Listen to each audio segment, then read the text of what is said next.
Hello, and welcome to another ohmTown Daily, Season 2, Episode 282 for October 9th, 2023. Tonight we're going to discuss Overtourism.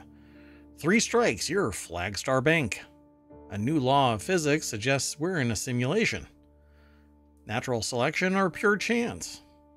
NVidia Leaks suggest faster RTX 4080, but will it help prices and flammability? We're talking about fish, right?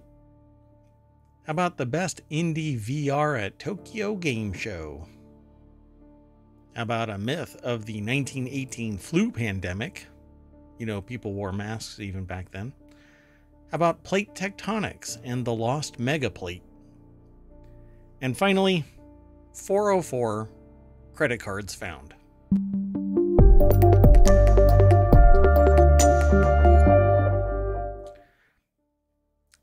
Hello there. I am Merwat. That is ohmTown.com, and up there is the AI, well, the visualizer for the AI that keeps me in check. You want to say hello? You have to say it like that. Hello. Good evening, ohmTown citizens. Yeah, that's more correct for the AI.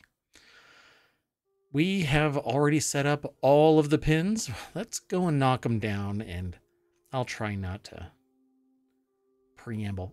Although, have you looked at what the Powerball lottery is? No, I need to go there. You know what? While you do that, we're going to go on to the very first article. 1.55 billion. Is that all? I don't know if I'll get out of bed and go and buy one of those tickets. So check this out. First article's in Hatch Ideas. They just come, take a nice selfie, and leave. Overtourism returns, but cities are fighting back. You want to know how they're fighting back? They're making the space ugly? I don't know, like not Instagrammable or something? That's pretty much it, and they're finding the hell out of people. So I titled this Overtourism because that's basically what it's called. But also, it's when tourists bite the hand that feeds them, and the cities where tourists go bites the tourists back. So what's going on, at least in my estimation, is it's not just tourism. Tourism for tourism's sake is fine. People come, they discover something, word of mouth, etc., right? The problem is that there are people that hype it up. They come out of the gate swinging, right? They hype it up. It's on social media all over the place. It's not word of mouth. It isn't directed marketing. It isn't something that's even manageable. And so what ends up happening is, like science short-circuiting natural selection, you end up, which actually leads to another discussion we're going to have in a little bit. What ends up happening is a massive amount of people find out about it all at once. It's no longer a trickle or a steady, synergistic environment with the city or region, whatever it might be. No, like locusts, all of the tourists just rain down in, suck up all the niceness, and then leave. But it's almost constant, right? One set leaves, another set comes, another set leaves, another set comes. And that's what ends up happening to these cities. And so this is what it looks like. I mean, and tourism is great for communities, but not when it's like locusts and you can't have nice things because massive amounts of people come and damage the areas. Well, and also if they're not coming and spending in the local economy, like they're just coming and taking a photo and then leaving the town, that's not beneficial. Yep. And they do things to the region, right? So they trample all over the grass. They put their hands on all of the stuff. And and we have seen that it just damages it, right? Now there's a bunch of people, all individually, everything is fine, right? You talk to somebody about it and everything's fine. You say this in a plurality, like on a stream like this, and people in multitudes will clap back saying, well, I'm a tourist and I'm going to go and spend my money. And well, your money doesn't empower you to do anything. If you are actually a civilized human being, it doesn't give you carte blanche to damage things. It's just an untenable position, but it's largely because somebody, a market mover came out, discovered some place, plastered it all over social media, making any growth non-holistic and non-natural. It's a synthetic amplification of the natural migration into that tourist area. So they blast it all over the place. Everybody finds out about it at once. They go and they basically ruin it. And it makes me feel exactly how I feel about new restaurants versus old restaurants. A new restaurant is picture perfect, pristine condition. Everybody is trained to peak performance and everybody really embraces it. Then it gets long in the tooth and people slap down your coffee and it spills onto the table and gets your cinnamon, what's that? Coffee cake? The coffee cake. Yeah. Sorry. This is something that actually happened. We're talking about on the beach, somebody very, very upset with, I guess, their station in life. They are not happy with the fact that instead of them surfing, they're actually slinging coffee. And they came down and they just slammed that coffee down like a sonic boom, and splashed coffee all over the place. But anyway, and doggone it, I'm a very nice person. So nobody deserved that. Anyway, so touristy, right? So that's what they talk about. And so what they ended up doing is blocking different places. And I don't want to talk about all of the places themselves. I just want to if it's in the article, it's in the article. You can go and check it out. But they stick signs up that say quiet, please. They stick signs up that say no tourists. They put up barriers to block what the touristy people have discovered is a great point of view or perspective, or, what do they call it? Lookout, a popular lookout point or something like that, right? So this little town, South Korean television series, right? Town's appearance on a South Korean television series, they faced maybe around 1 million tourists a year for 800 residents. Oh, So, wow. I you mean, see that what I would mean? be overwhelming. Yeah. Like locusts just swarm over the town, suck it dry of anything nice, and ruin the atmosphere that would have been there if it would have been naturally attractive, and not just, you got to go and see this place right now. Right. So they may have gotten, well, I don't even know, like this one article doesn't necessarily say what they had before versus what they had post amplification.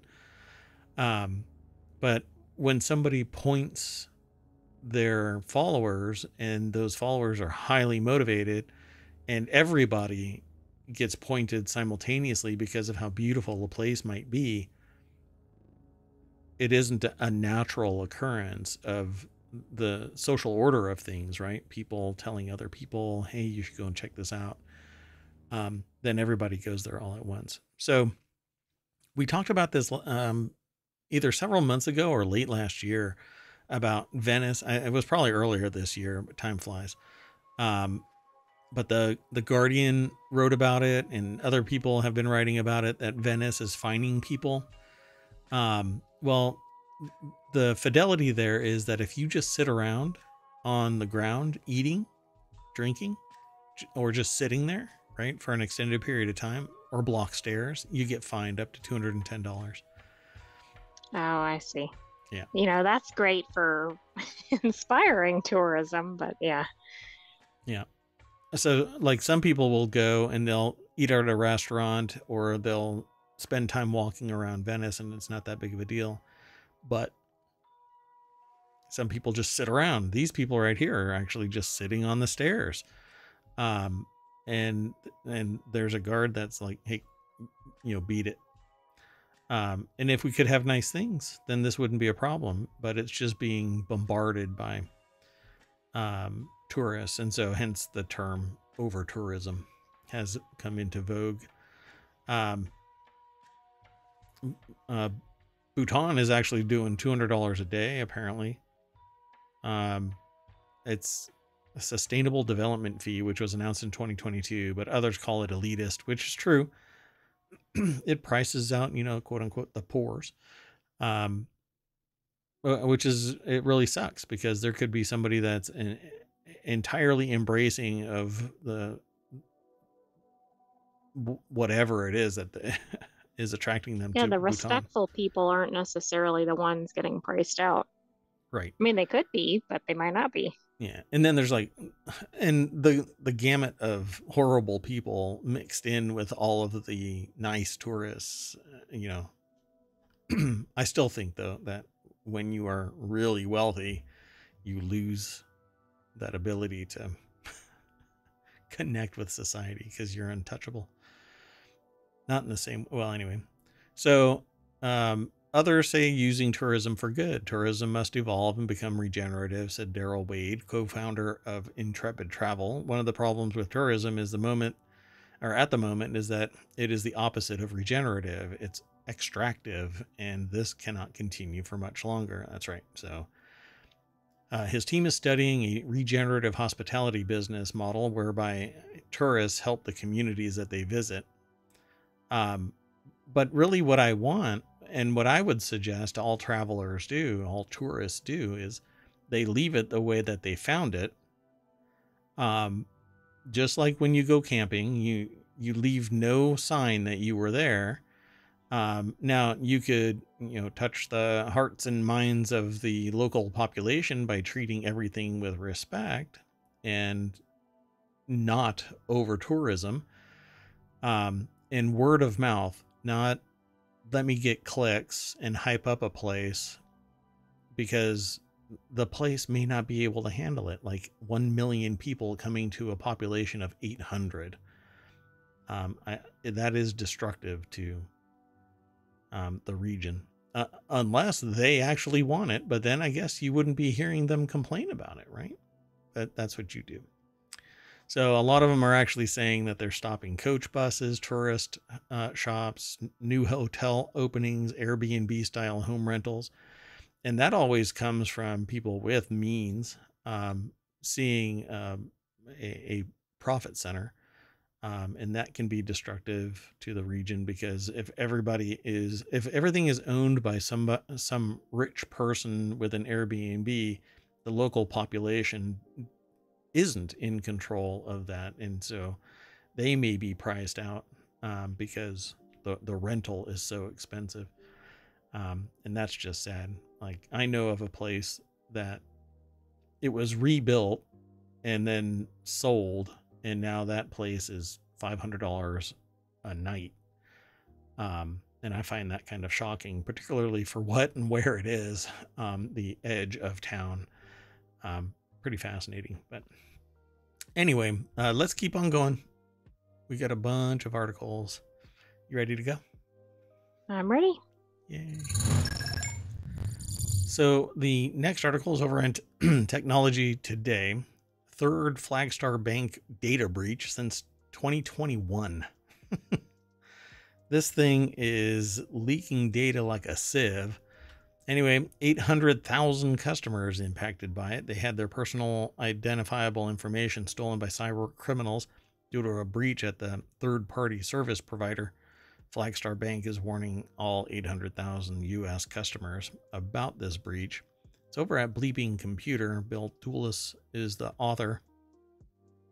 I like this website's name. Flagstar, now owned by... Plus, they're becoming a good source of articles for the show. True. Yeah. I don't know. I was thinking one of the objectives of ohmTown was to have shows that were specific to topics, and today is rather tech heavy, and science heavy. So I don't know. I think that maybe we're coming up on the time frame where 1 hour can be the general news, and then 1 hour can be the A branded specialized news. topic. Yeah. Yeah. But that kind of pushes things into a weird way, because we might end up doing 3 hours worth of show, and the mayor's not ready for that. I mean, yeah, we just need more people to let us know that you're interested. So go tell a friend, follow us over on YouTube, download the podcast, all that kind of stuff. I try not to hype that, but I don't tell people, I don't run around and scream our praises, because then it's just me. I would love to have other people telling their friends, and their friends tell their friends, and we all have nice hair. That's a commercial from the 70s or something. Oh, I didn't know what that was in reference to. Yeah, sorry. Okay, so back to Flagstar. Flagstar is now owned by the New York Community Bank. It's a Michigan-based financial services provider that, before its acquisition last year, was one of the largest banks in the United States, having total assets of over $31 billion. A data breach notification sent to impacted customers explains that Flagstar... Oh, no. Sorry. That Flagstar was indirectly impacted by Fiserv, a vendor it uses for payment processing and mobile banking services. And that's kind of one of the problems. Flagstar or New York Community Bank may be rock solid in their profile, but because they're using a third party, they're trying to save money, so they don't do something. They don't flip a switch. They don't hire a security consultant or whatever it might be, and they're breached. So Fiserv was breached in a widespread clop move it transfer data theft attack. So this is all an old thing now. Everybody knows about it. And that have impacted over 64 million people and 2,000 organizations worldwide, according to a report by MZSoft. Sorry, it's OOFT. The attackers exploited a 0-day vulnerability in the Move It transfer product to access Fiserv systems, and from there stole Flagstar customer data, and the vendor held it to provide services. So you could have been absolutely secure. Well, all of these people, 64 million people, totally secure until somebody messed up by not auditing their software adequately enough for the Move It transfer product. And that's where I tell people, if you're in the cybersecurity field, you have to be accurate 100% of the time, or at least content with the fact that you did the best case scenario, and you're not going to lose sleep when you do get breached. A lot of people in the industry aren't like that. But if you get a reputation in that field of breach after breach after breach, then they're going to think that you're a screw up and you're never going to work in the field again. So you have to be right 100% of the time, even though that there's 1,000 people trying to break into Flagstar Bank. You'll get blamed for the breach, but you'll have to just say, look, we did our best. The best may not have been good enough, because I don't know, the Move It transfer protocol product was 0-day. Anyway, so it's the third breach in 2 years, but that bothers me because it isn't Flagstar this time, it's somebody else. This latest breach is the third for Flagstar since March 2021, when it disclosed it suffered a breach from the Clop ransomware gang, who at the time hacked its Acelion file transfer server, which again, it's almost identical to the Move It In January of that year, based on the data samples posted by the ransomware gang, the hackers managed to steal customer and employee information, including names, addresses, phone numbers, tax records, social security numbers.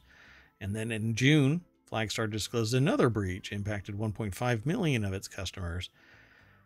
That took social security numbers. At the time, the company opted again to censor the relevant section on the published notification samples. And what's more worrying is that Fiserv offers services to hundreds of banks, which has indirectly exposed in the past due to security lapses.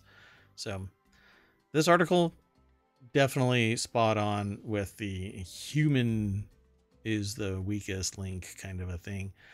But unless you have third parties coming and auditing your stuff, you really don't know what your security profile is. And hiring a cybersecurity company to do penetration tests and auditing your network is not cheap.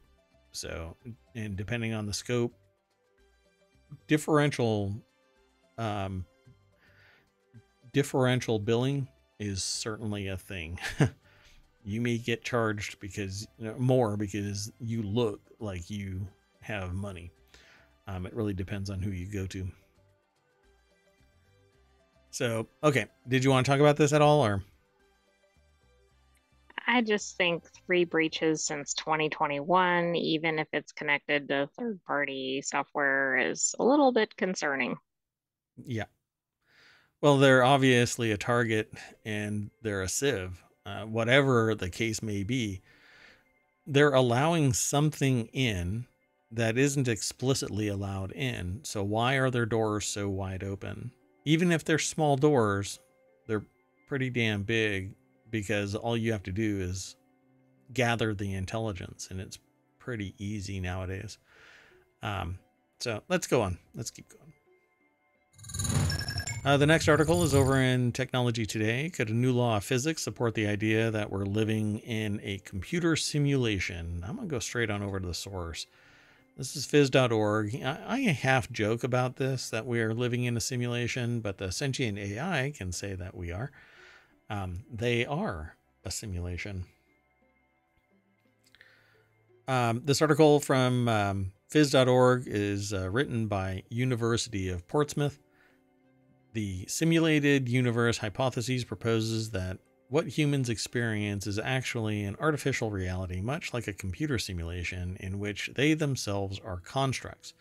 The theory is popular among well-known figures, including Elon Musk, and within a branch of science known as information physics, which suggests physical reality is fundamentally made up of bits of information. Dr. Melvin Vopson has previously published research suggesting that information has mass and that all elementary particles, the smallest known building blocks of the universe, store information about themselves, similar to the way humans have DNA. So they discovered a new law of physics that could predict genetic mutations in organisms, including viruses, and help judge their potential consequences. It's based on the second law of thermodynamics, which establishes that entropy, a measure of disorder in an isolated system, can only increase or stay the same. I suppose. Okay, well, anyway. See, the reason why I go is because when they say system, an isolated system, what are they actually referring to? So Dr. Vopson had expected that the entropy in information systems would also increase over time, but on examining the evolution of these systems, he realized that it remains constant or decreases. That's when he established the second law of information dynamics, or infodynamics, which could significantly impact genetics research and evolution theory. So apparently, infodynamics or information dynamics is something that isn't part of the laws of physics, not part of the second law of thermodynamics. I'm not keyed in here. So according to them, I don't get how infodynamics follows laws of physics, but anyway. Yeah, because I guess it translates into physical space, because you can't have anything written down or documented, like stored, without some embodiment of that data point. So key findings, it says biological systems, the second law of infodynamics challenges the conventional understanding of genetic mutations, suggesting that they follow a pattern governed by information entropy. Okay. Atomic physics. The paper explains the behavior of electrons in multi-electron atoms, providing insights into phenomena like Hund's rule, which states that the term with maximum multiplicity lies lowest in energy. Electrons arrange themselves in a way that minimizes their information entropy, shedding light on atomic physics and stability of chemicals. I suppose, well, I mean, electrons arrange themselves in the most stable arrangement, yeah, but that's physics. Okay. And then in cosmology, the second law of infodynamics is shown to be a cosmological necessity, with thermodynamic considerations applied to an adiabatically expanding universe supporting its validity. Okay. Sure. Prove that. So I guess that's what this paper does. This approach, where excess information is removed, resembles the process of a computer deleting or compressing waste code to save storage space and optimize power consumption, and as a result supports the idea that we're living in a simulation, except that computers don't automatically do that. Computers don't just automatically delete or compress waste code. There is no waste code. If you delete something, then it's the operating system being told that it's going to delete something. So it says where excess information is removed, it resembles the process of a computer deleting. But I don't see how it actually aligns with a computer, because a computer doesn't trim anything on its own. It has a directive that says trim. And if it does, you might have some problems. Yeah. What is waste code? Well, even in operating systems don't delete the actual files. They actually delete just the trigger that says this is where the file is stored on the system. And then the operating system says, oh, okay, I can write over that segment now. So I'm not sure exactly. They say one possible route would be my experiment devised last year to confirm the fifth state of matter in the universe and change physics as we know it using particle-antiparticle collisions. So this is how you form black holes and destroy the universe. That's okay.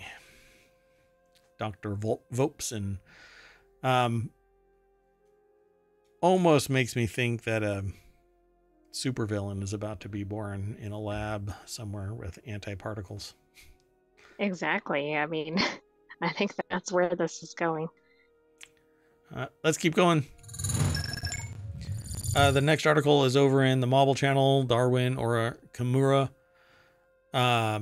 Natural selection or pure chance? New literature review aims to clarify a heated debate, which is kind of a knock-on of the thermodynamic theory of a simulation. Are we living in a simulation that's actually following rules of natural selection? Strongest, the fittest survive? Or is it just pure chance, where genetic wobble is the rules the roost? Is it just a roll of the dice? Well, I don't know. There's a lot of scientific results that say natural selection is dominant, but that there is a chance of pure chance, but it's really why we refer to it as genetic wobble. Some of nature's mysteries have kept scientists busy for decades. For example, the processes that drive evolution. The question of whether certain differences between and within species are caused by natural selection or by chance processes divides evolutionary biologists even today. Now, an international team of researchers has teased apart a scientific debate concerning the evolutionary theories of Darwin and the Japanese geneticist Kimura. Their conclusion: the debate is unnecessarily convoluted by the coexistence of different interpretations. Well, science doesn't buy into that. You got to pick a side. One is right. But I have a feeling that when we go through this article real quick, what's going to show up is what I said. Sorry, I'm trying to fix something. So what's going to end up happening is this article is going to say what I just said. Everything is natural selection except for wobble. Stephanie Mayer Bomoser and Senckenberg Gesellschaft für Naturforschung. I'm not sure. I know that is German. So anyway, due to his contributions to geological and biological sciences, British naturalist Charles Darwin is considered one of the most important natural scientists. His influential work on the origin of species in 1859, with its strictly scientific explanations of the diversity of life, forms the basis of modern evolutionary biology. Unless you are a computer scientist, and then we're in a simulation. Exactly. Or there's entropy at a decreasing level. Correct. And so Darwin concluded that species evolve through natural selection. Well-adapted organisms survive, others don't. However, by the end of the 1960s, the Japanese geneticist, I don't think I've ever heard that. Kimura I've heard, but Motu? Kimura? Really? Motu? I didn't. Anyway, it's been a long time since I heard this. Proposed that at the genetic level, most changes in the course of evolution do not offer direct advantages or disadvantages to the individual, but are simply neutral. According to his Natural Theory of Molecular Evolution, first published in 1968, most of the genetic variation within and between species arises from random fluctuations of neutral mutations. I find that hard to believe because, well, here's this. Is there evidence in the natural order of things where a species with horrible, crippling flaws have survived versus its genetic brethren that had a different path and succeeded or failed one way or the other? Okay, so picture this. Little kiwi birds, right? They just run around. They don't fly. But flying would save them. So why don't they fly? Yeah, that's true. But then there's been studies of things that have absolutely evolved because of the environment. For example, there was a moth species that was on a certain type of trees, and then I can't remember if it was because of pollution or what, but anyway, they ended up like the lighter or darker ones got favored because they were more camouflage. Right. So you can actually, yeah, I don't know, but I think there have been a lot of studies along those lines. Well, yeah, and that's what I'm saying. We're both saying the same thing, really, which is it's nature, it's natural selection, but it could come about because there is a random fluctuation that leads to something that isn't adaptation, but it becomes a genetic part. Why?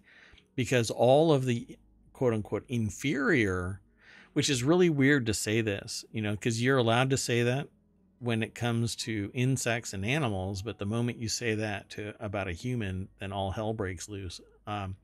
Yet scientists can sit there and say this as an academic exercise.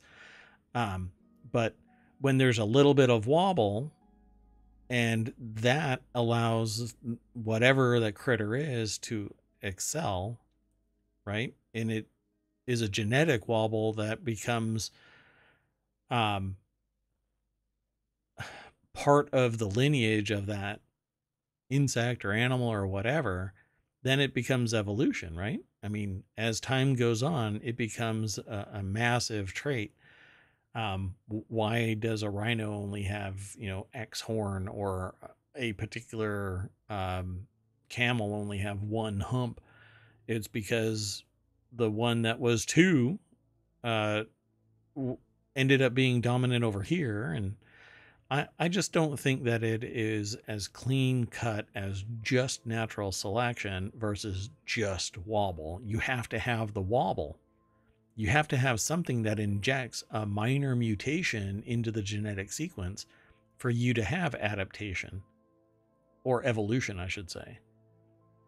Right? What causes something Right. to evolve? Except because if everything has the same fatal flaw that led to the demise of, 50% of it, all of them would die off because they have the same exact genetic structure. There is no difference.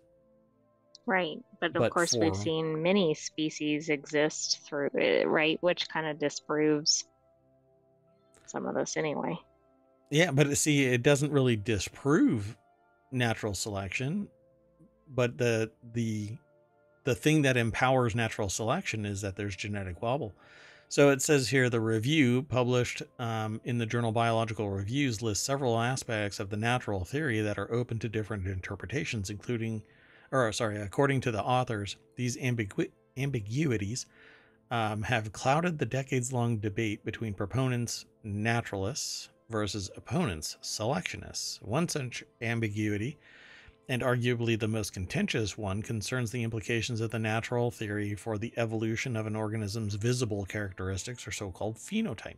Do numerous neutral mutations at the genomic level imply that phenotypic differences within and between species are also neutral and not, as assumed by Darwin, the result of natural selection?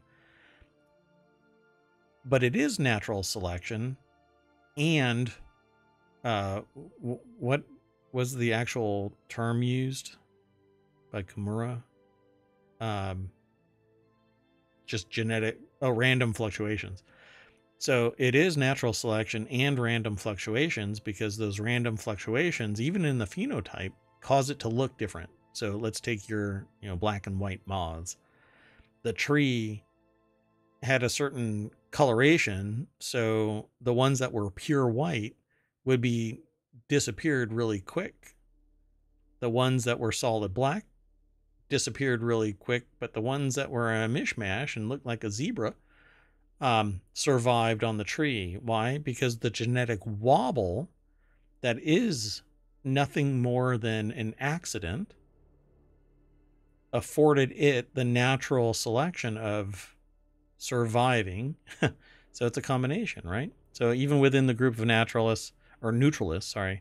So that's what they're, neutralists and selectionists. So even within the group of neutralists, opinions on this matter may differ, as the study author points out. Some suggest that neutral mutations mainly occur in the non-coding part of the genome, or junk DNA, which I don't agree even exists. But I'm not a geneticist, so people probably go, yeah, okay.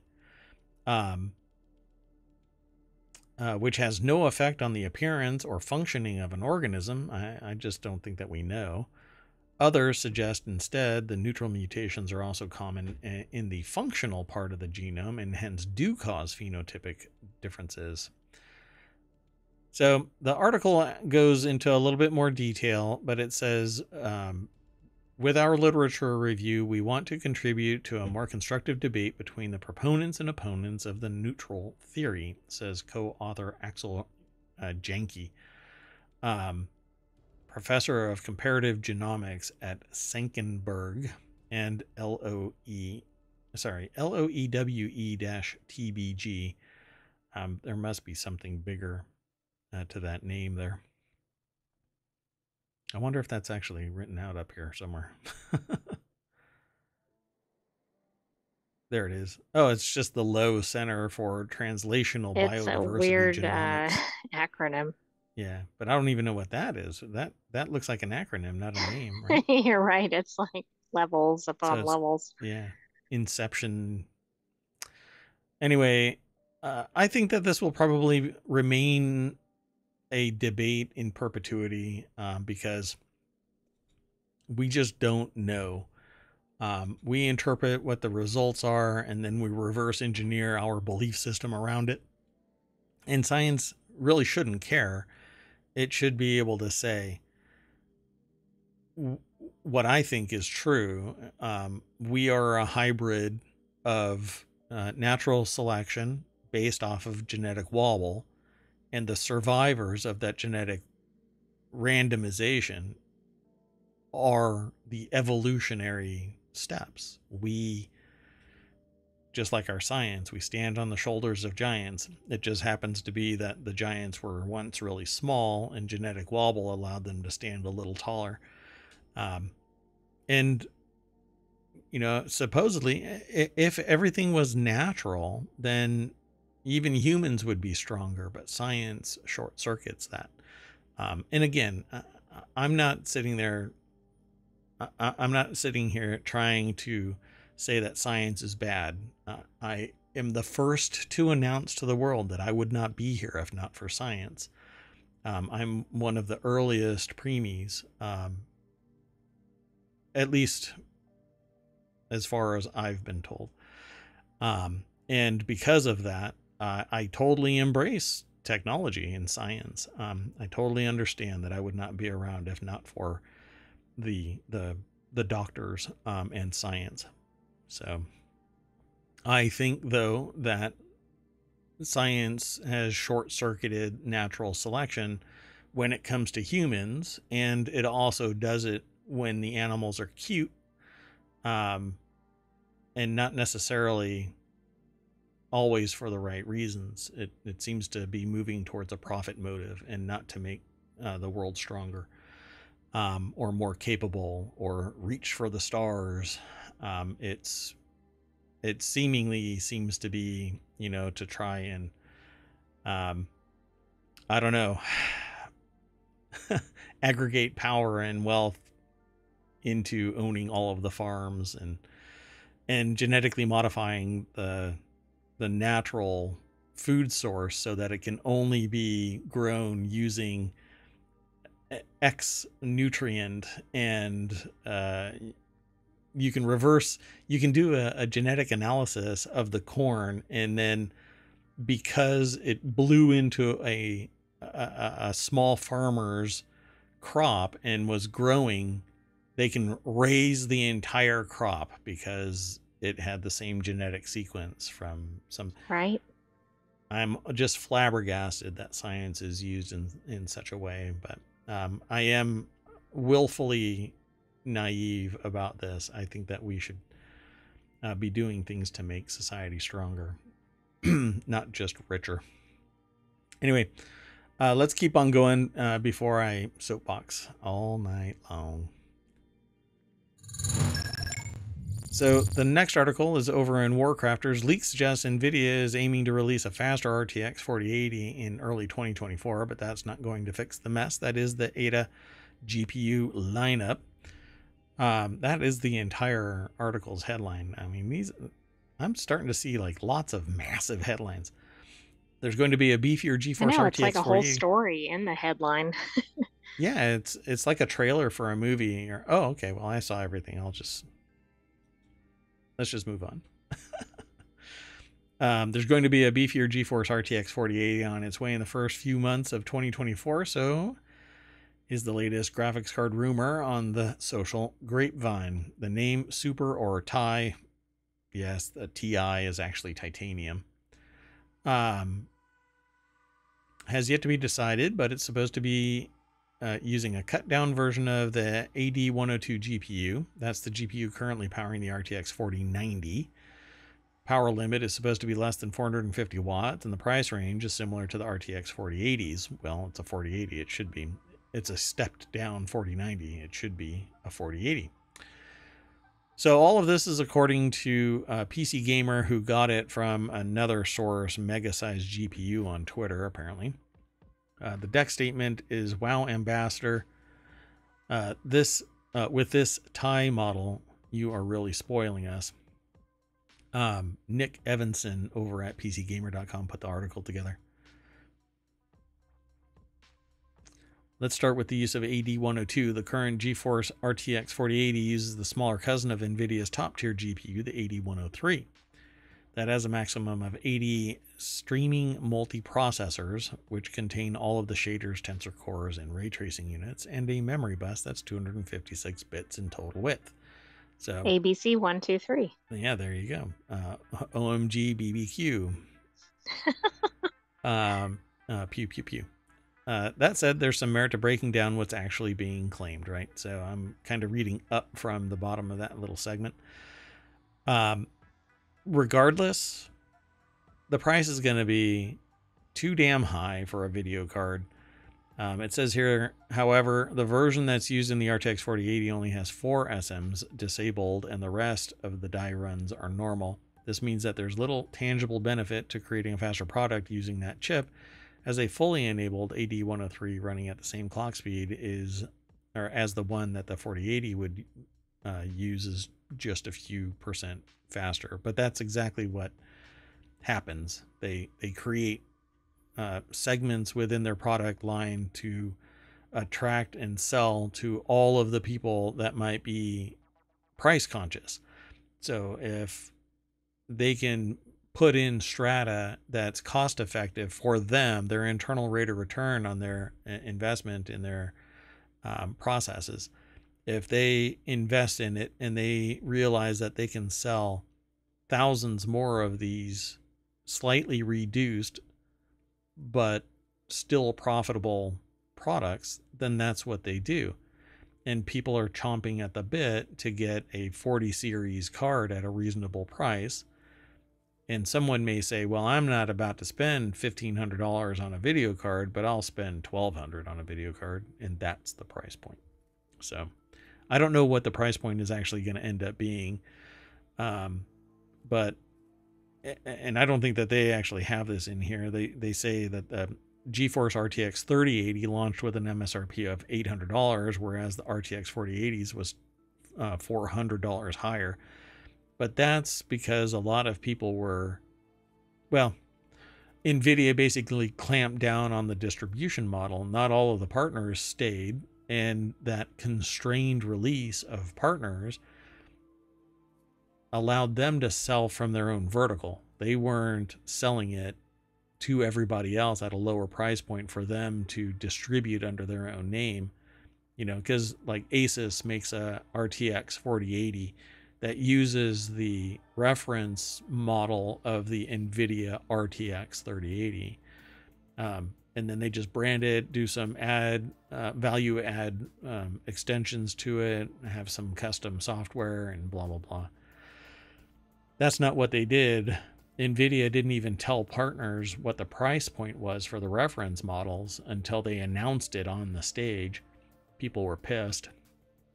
But NVIDIA was ready to go at the $400 higher price, and people gobbled it up, and that made NVIDIA filthy rich, and then they pivoted to AI, and now they're just a juggernaut. But I hope others are coming for them.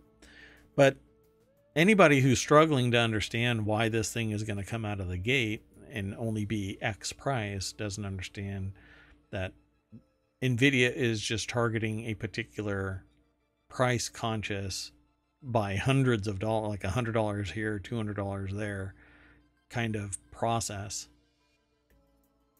I mean, I think they're just all overpriced myself, but yeah.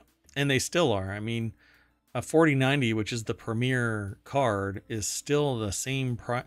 It's still the cost of an entire CPU or whole computer, including graphics card from the GTX line.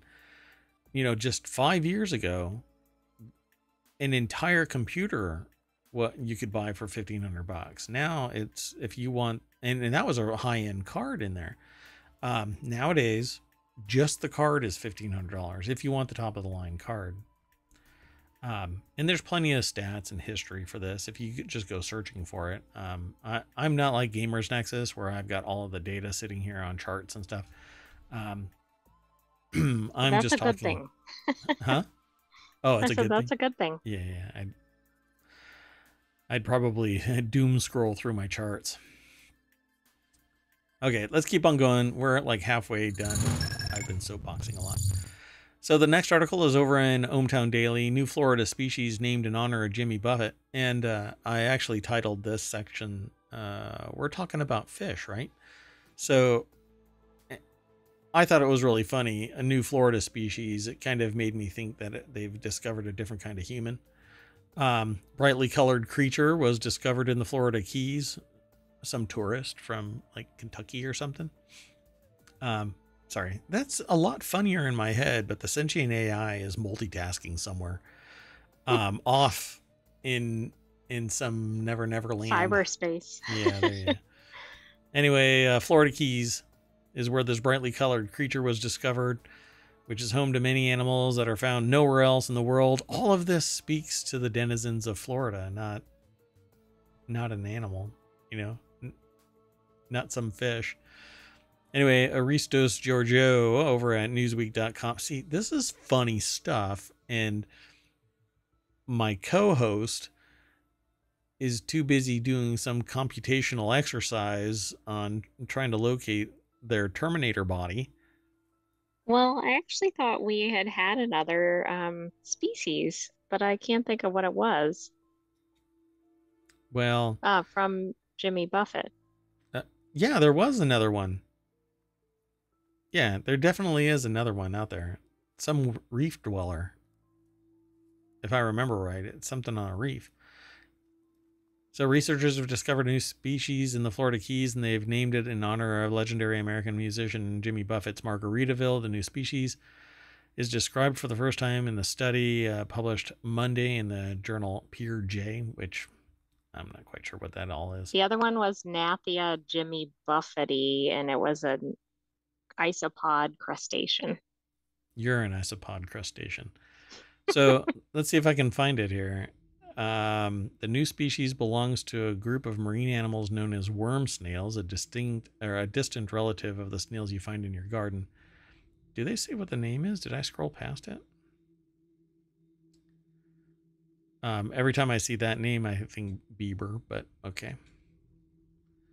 Yeah, I don't know. Rudiger Baylor, curator of invertebrates at the Field Museum of Natural History in Chicago, and the study's lead author, noticed and collected the first specimens in mid-1990s, shortly after his team started scuba-based biodiversity surveys in the Florida Keys National Marine Sanctuary.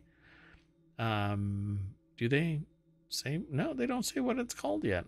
Let's see. Worm snails. What? Come on. Not only I had the mean, two isn't that snails, the key question to answer?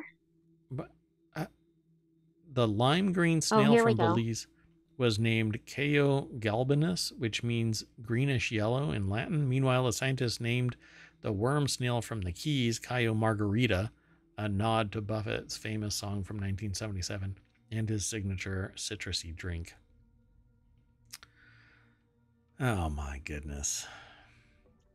That's fine. I'm in favor of this kind of naming because I think it then bridges the gap to the average Sure. person that may not pay attention to new species, etc.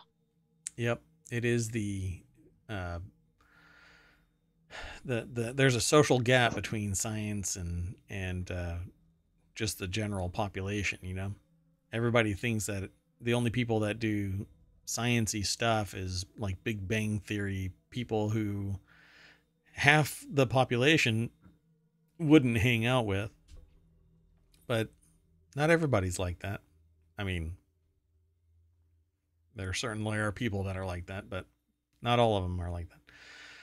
Having been involved in biodiversity research in the Florida Keys for several decades, our team was no stranger to the regional signature drink and, of course, Jimmy Buffett's music. So, Cayo Margarita's name alludes to the drink's color and the fact that it lives in the Florida Keys, where Jimmy Buffett wrote his Margaritaville song.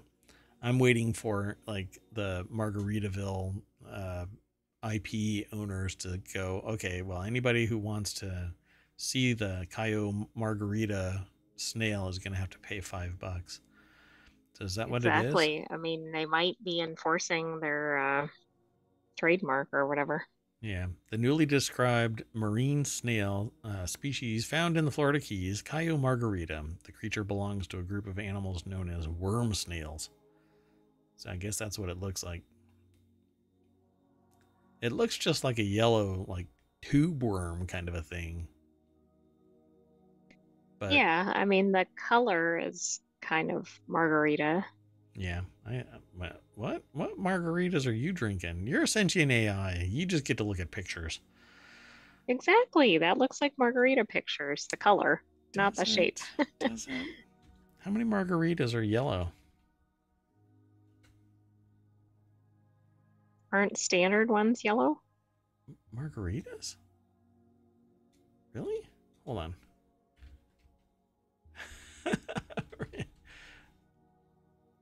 Yeah, no, I don't think. Well, I mean, I suppose it's not yellow though. Not like that. That's really bright yellow.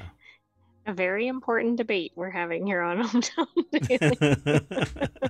All right, fine. Let's go on to the next thing. It's always the next thing. The next article is over in the Reality Hacker channel.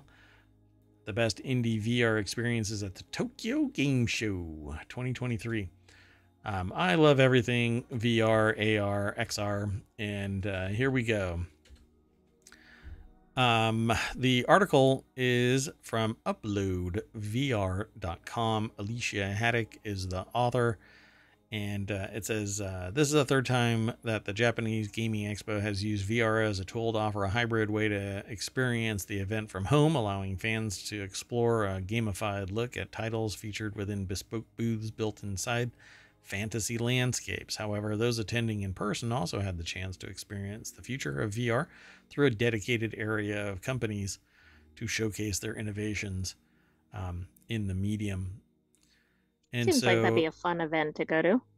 it would be, but not if you get VR sickness.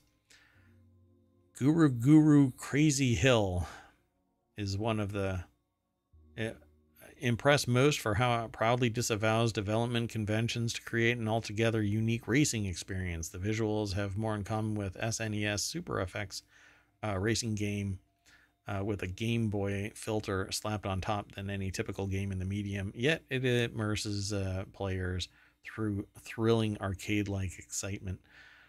There's no picture of it, but that might be a problem with my air gap in ohmTown. How about Tiny Candy Guardian? I'll just say the names. I won't go through them all. Umami Grove. Some of the thing about VR is it tends to be like comical, not really. It's animated, but not hyper realistic. It's almost like silly. Yeah, and that is a serious problem. There's one that I was talking about earlier today, Dungeons of oh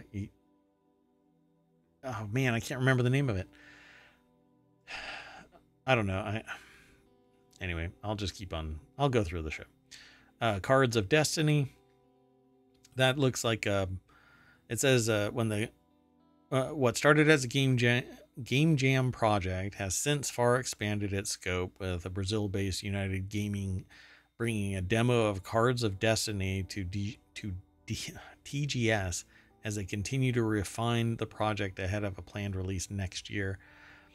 The concept is a deck-based twist on a god game where you play a kid with the power to dictate the fate of the sentient invading aliens and humans living in your board game town. So you get to decide the fate. And I think that's it for the article. So VR is a lot of fun, but whenever I see some of this stuff, I go, it's too cartoony. Some of these apparently are available for the Pico 4. It says Guru Crazy Hill is still in development, featured at the event as part of the VR Professional Academy showcase using Pico 4, and plans for a public free demo of the game are currently in the works. So keep your eyes tuned. I don't have a video of that. Maybe that's it right there. Pico. Okay. By the way, was it Dungeons of Eternity? Eternity, yes. Dungeons of Eternity. Yep. That game is for the Quest 2 and 3, and everybody that I've seen playing it I wish it was available for PC, but it's not. They love it, love it. They've rendered only the arms, which is a real distraction for me. I don't like having hover arms. But the speed at which and the interaction with other players is like, it's just god level interaction. Like it's the S tier of VR, where everybody can work together to kill a mob. Like one of the videos that I saw was somebody firing an ice staff at a mob, and then their buddy hit it with an axe and destroyed it. And the real time, there weren't any problems with syncing and stuff like that, which a lot of VR is very computationally heavy. So I was really surprised that it was capable of doing this.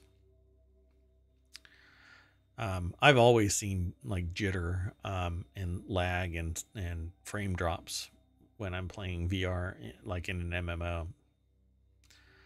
I don't know. Maybe it's my network. I doubt it, but maybe it's my network. Let's keep on going. The next article is over in the Mobile channel. Skeletal remains debunk myth surrounding 1918 flu pandemic. I wonder if it was wearing a mask. Look back at the Chronicle. I wonder if there was even a hubbub about wearing a mask. There was. So look back at the Chronicle of Global Pandemics, and the flu pandemic of 1918 stands out as an anomaly for one reason. According to the history books, it struck healthy adults in the prime just as often, if not more so, than the weak or sickly. So it hit everybody. Lisa Marshall, University of Colorado at Boulder, wrote this article, posted over on phys.org. So this assumption has influenced research and literature for decades, but new research published October 9th in the journal PNAS suggests it may not be true at all. In examining the skeletal remains of nearly 400 individuals, researchers from the University of Colorado Boulder and McMaster University found that in 1918, just like in 2020, people exposed to environmental, social, or nutritional stressors beforehand were significantly more likely to succumb to a novel virus when it emerged. The findings shine light on how modern-day communities could better prepare for pandemics and reveal potential shortfalls in relying exclusively on written texts to understand the past. Yeah, the problem is that written texts are culturally sensitive, whereas the biology is not when it's looked at from modern perspectives with modern science. So it's there are times where people are forward proofing their research by taking samples and then storing them away with rules about how to use them as time goes on, because future generations discern with greater fidelity what actually went down. And so great discoveries can come from these older perspectives, as long as the raw materials are still there. So the idea that this 1918 flu killed healthy young people is not supported by our findings. Instead, we found that this pandemic, like many others across history, disproportionately killed frail people, which is to me, it's the only thing that makes sense, because frail people can't defend themselves biologically, right? Their immune system. They have weak immune systems. Right. So all kinds of things can weaken somebody and they appear just fine, but their immune system can't fend off something novel. So COVID-19 was a novel flu. It was a flu. It was just one that was particularly deadly. And then with ignorance and apathy riding shotgun to the virus itself, you end up with, multitudes of Montanas, or Wyomings, sorry, not Montanas, multitudes of Wyomings dying, with people saying, oh, it's just the flu, wash your hands. Shut up. So in just 2 years, the flu pandemic of 1918 infected nearly 1/3 of the population and killed more than 25 million people. Literature is filled with tragic references to it disproportionately striking the young and vibrant. It seems to get the big, strong ones first, lamented one character in Thomas Wolfe's classic flu-era novel, Look Homeward, Angel. The illness seems to be as fatal to strong adults as to young children and to the old and debilitated, reported a U.S. Naval Hospital director, except that isn't necessarily true, apparently. Yet, despite such anecdotes, the study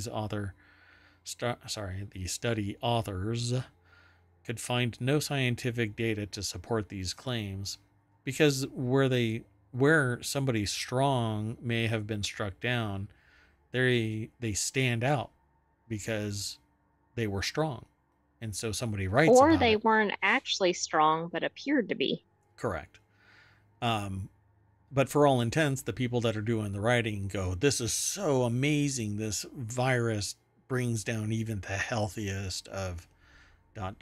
Well, who knows what was going on biologically in these people. And the forensic analysis in 1918 was woefully lacking compared to today's forensic analyses. So, studying a pandemic during a pandemic, DeWitt first got interested in bioarchaeology at age 14 when she was diagnosed with scoliosis and underwent surgery. Quote, I would fantasize about future archaeologists digging up my body and being able to spin a tale about my life based on the fact that I had a metal rod that did not decompose, she recalls. And that's how I've felt about archaeology ever since I was a kid. The things that we are going to, well, that, aliens, when they finally land on Earth and we have, done something stupid, they're going to find all of this stuff, but and then they make up stories. Wow, this was a archaic but advanced, da da da. She spent her early career in a cemetery in England studying remains of those who had died to the bubonic plague or Black Death, which killed a stunning 30 to 50% of the population in the 14th century. Her work showed that the elderly and frail were most likely to succumb. Again, this is almost the natural order of things. If the immune system isn't strong enough to defend itself, I mean, it's the reason why Hulk even exists in scientific, not scientific, in sci-fi literature, because a researcher was trying to figure out how to trigger the natural defenses, and blasted himself with gamma rays. So Whistler spent hours in the basement as the COVID-19 pandemic wore on, pouring over the bones of 369 individuals who died before or during a different pandemic a century earlier. The irony was not lost on her. So, pretty I imagine amazing. that was kind of morbid research, like while the next pandemic was happening. Indeed. Yeah, pretty wild stuff. Okay, well, the link is in the chat, and it'll be in the show notes. Let's go on. This next article, I'll make this one quick. It is about plate tectonics, and a geologist unexpectedly finds remnants of a lost megaplate.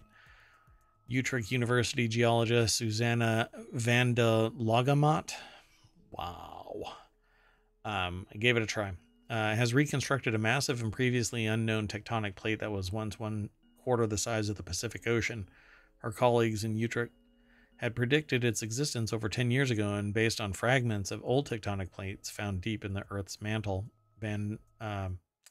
Let's just go over to the source. This is over at phys.org again. Utrecht University is where it was.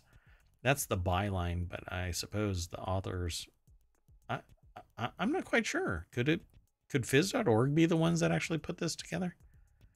Yeah, it's possible. And I think we see this sometimes from them. Yeah, it's interesting. So, to her surprise, she found that oceanic remnants on northern Borneo must have belonged to the long-suspected plate, which scientists have named Pontus. She has now reconstructed the entire plate in its full glory. The work has been published in Gondwana Research, which is, I guess, a One of riff the off of original land Gondwana land. masses, right? Yeah, the original landmass. One big Gondwana land was the single mega plate. So I guess that's what this is. Pontus relics were found here, and this is the plate? That's interesting. Well, and how did she recreate the entire plate?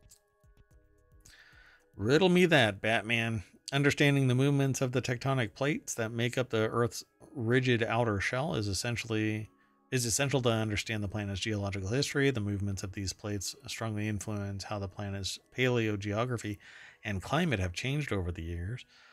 And even where to find rare metals, because wherever the plates are, it either what is it? There's subduction and then there abduction, right? It's rises, it goes up and forms a mountain, or it slides underneath. So Vandermeer studied the planet's most complicated plate tectonic region, the area around the Philippines. The Philippines is located in a complex junction of different plate systems. The region almost entirely consists of oceanic crust, but some pieces are raised above sea level and show rocks of different ages. There's a whole video here that is linked, by the way. Plate tectonic surprise. Geologist unexpectedly finds a missing plate. So using geological data, Van de Lagamat, I think, first reconstructed the movements of the current plates in the region between Japan and New Zealand. That revealed how large the area was of the plates that must have disappeared in the current Western Pacific region. But the important realization was yet to come. 11 years ago, we thought that the remnants of Pontus might lie in northern Japan, but we'd since refuted that theory, explains Due van Hinsbergen. My God. Van de Lagamat's PhD supervisor. I wish I had more like interaction with names so that I could pronounce them proper, because I'm just not doing these researchers justice. By the way, I found one source that listed it as obduction, OB, but I think I've seen it written differently. Gotcha. So the supervisor said it was only after Susanna had systematically reconstructed half of the Ring of Fire Mountains belt from Japan through New Guinea to New Zealand that the proposed Pontus plate revealed itself, and it included the rocks we studied in Borneo. So they've been working on this for 11 years, at least. A study from 11 years ago showed that the large subduction zone must have run through the western Paleo-Pacific Ocean, which separated the known Pacific plates in the east from the hypothetical Pontus plate in the west. And the hypothesis is now been independently demonstrated by Van de Lagamat's research. Cool. Wow. This opened and closed the door on this. Theoretically. I'm waiting for somebody to go, the Pontus plate was. Didn't exist or something. That's right. It's just part of the simulation. Now, finally, the last article that we're going to talk about today is in Technology Today. And one second, let me throw that into the chat. There you go, folks. Hackers modify online stores' 404 pages to steal credit cards. The new Mage card skimming campaign hijacks the 404 pages of online retailers' websites, hiding malicious code to steal customers' credit card information. Bill Tolis at Bleeping Computer put this article together. So it's called the Mage card skimming campaign. This technique is one of the 3 variants observed by researchers of Akamai Security Intelligence Group, with the other 2 concealing the code in the HTML's image tags on error attribute, and an image binary to make it appear as the metapixel code snippet. The metapixel is a beacon. A lot of websites, search engines and tracking and ad providers use tracking beacons, and one of those is it's just a a tiny pixel, transparent, so it gets transmitted but doesn't impact the representation of the site.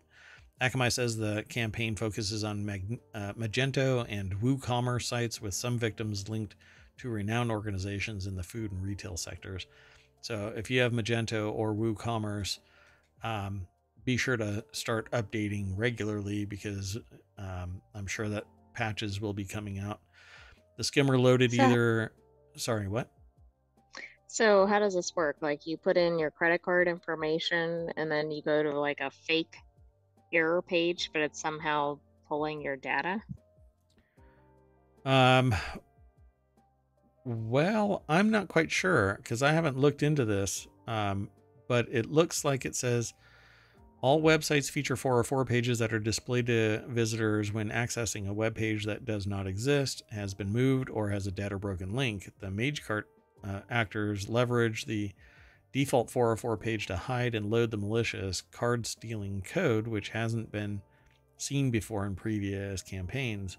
This concealment technique is highly innovative and something we haven't seen in previous MageCart campaigns. So how do they actually do it? There has to have been some 0-day flaw in the 404 pages for these two, for Magento and WooCommerce. So Magento and WooCommerce are used quite a bit for WordPress sites. So there may be something that's endemic to the WordPress site, or a plugin like Magento or WooCommerce. So those are the e-commerce, the shopping carts themselves. So it may have a way to get in through that to inject the code into the 404 page. So I'm trying to figure out, all of this is, they're talking about, this is all in encryption. So it's obfuscation of the actual malware. The case of manipulating 404 pages highlights the evolving tactics and versatility of MageCart actors, who continually make it hard for Webmaster to locate their malicious code on compromised websites and sanitize them. But it doesn't say how they're, at least I didn't see it.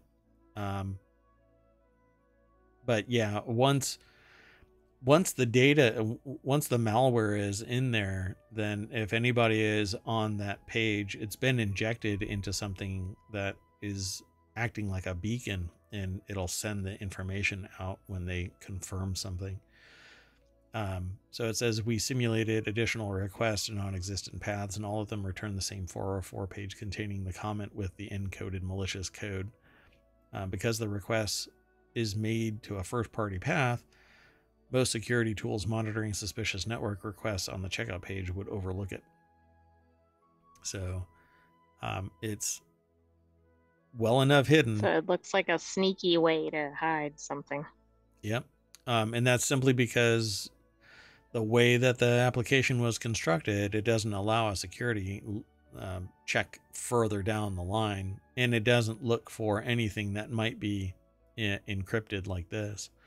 But Well, it's don't just... you think another issue too is that consumers have kind of been trained to go, oh, okay, the page doesn't work.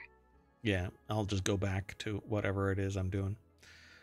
I'll back up a page and then try it again, that kind of a thing. Yeah. Yeah, this doesn't, it just says the loader initiates a fetch request relative to the path named icons, but as this path does not exist in the website, the request results in a 404 not found error. Akamai's investigators initially assumed the skimmer was no longer active, or the MageCart group had made a configuration mistake, but upon closer inspection, they found that the loader contained a regular expression match searching for a specific string in the returned HTML of the 404. And upon locating the string, Akamai found a concatenated base64 encoded string concealed in a comment. Decoding the string revealed a JavaScript skimmer, which hides in all 404 pages. So then it just scanned the data and grabbed what it could. Interesting. So the skimmer code displays a fake form that the website visitors are expected to fill out with sensitive details, including their credit card number, expiration date, and security code. So at the end of the day, this is pretty low rent, because all it is a poison page where they can just put their information in it. And this is for the people who don't click with care. They're not paying attention to. I mean, there wouldn't be much need for hackers or cybersecurity professionals if everybody did that. Correct. Yep. And essentially, you wouldn't need to click with care if people were just give up because they can't, get people to do derpy things. There is no way that you should be putting your credit card information on anything but a secure page that is intentionally built to accept your credit card information to make a purchase, not a 404 page. But I suspect the people that actually fall prey to this don't realize that a 404 page is supposed to be nothing more than a blank page that can redirect you to something else, saying that reference isn't there anymore. Like, I used to have a reference material on my 404 page so that, like, if you fell into a 404 page on one of my sites, it would offer you a solution, like go back to the home page, here's some articles that you might like, things like that. But that's unusual. Like, you don't see that on a lot of websites, I don't think. Yeah, usually it's just a dead page. And you're expected to hit the home button and go back to the logo or whatever. Anyway, before we get too long in the tooth here, I'm going to let you all go and have a good night. Thank you very much for coming and hanging out. Yet another ohmTown Daily Show. This is for October 9th, 2023. We're getting close to the end of the year. Halloween is right around the corner. If any of these articles spooked you, then my job is done here. Because it's Halloween, I'm trying to keep everything as spooky as possible. But we always bring everything back to the front, the main street, the welcome sign of ohmTown. We hit that little logo. I might end up changing the color of ohmTown here. Everything else has been changed to the blue, but I might change this to blue. At any rate, I don't want to go through all of the articles tonight. It's actually not a pleasant news day for many things, although we've been filtering through it so you don't have to. But if you are bold and interested in today's news, then jump right on into ohmTown.com for your news aggregation pleasure. It's aggregated for your pleasure. I've said too much. Okay. I'm Mayor Watt, that's ohmTown.com, and there's the AI that didn't keep me out of trouble at all, and we even ran long, so. You want to say bye? Good night, ohmTown citizens. We will see you tomorrow at 8 p.m. Eastern. Oh, I was expecting more. Okay, see y'all later. Bye.